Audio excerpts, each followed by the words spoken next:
सीधी है, India talent बनाता है और दूसरे देश उसे कैश करते हैं। और इसका रीजन सिर्फ सैलरी नहीं है, सिस्टम भी है।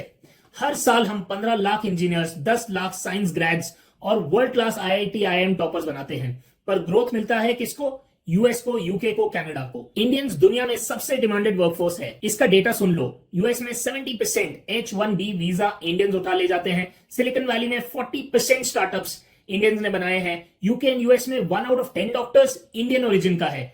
Total 32 million Indians abroad. Talent हमारा, बेनिफिट उनका। अब आते हैं उन टॉपिक्स पर जिसके बारे में सोचते तो सब है लेकिन बात कोई नहीं करता है। Reservation and corruption, two of the major reasons behind the India's brain drain problem. Reservation का इंटेंट नोबल था, एग्जीक्यूशन ने सिस्टम को डिवाइड कर दिया। टॉप टैलेंट को एक सीट के लिए 1000 एप्लीकेंट से लड़ना पड़ता है, और वो जब देखता है मेरिट सबसे कम इंपॉर्टेंट चीज बच गई है तो ऑब्वियस सी चॉइस क्या है? Global stage. फिर आता है करप्शन का रावण।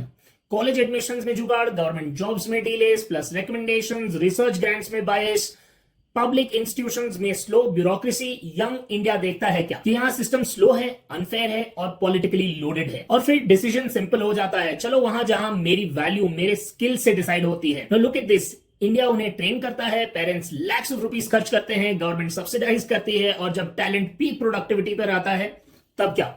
अमेरिका जीडीपी ग्रो करता है, यूके पेटेंट्स बनाता है और ऑस्ट्रेलिया टैक्स कलेक्ट करता है। लेकिन एक बात नोट कर लो, इंडिया अब सिर्फ टैलेंट एक्सपोर्टर नहीं रहने वाला है। Startup boom, AI wave, high paying private sector, PLI schemes, next 10 years में टेबल्स टर्न हो सकते हैं। लेकिन India has to focus on merit को रिवॉर्ड करो, रिजर्वेशन को रिड्यूस करो, करप्शन को क्रश करो और अपॉर्चुनिटीज को स्केल करो। Talent is basically not the problem, the entire ecosystem that we have built is a problem. System अगर ठीक कर दिया जाए तो ब्रेन ड्रेन की जगह ब्रेन गेन होना शुरू हो जाएगा। Follow us for such more interesting insights.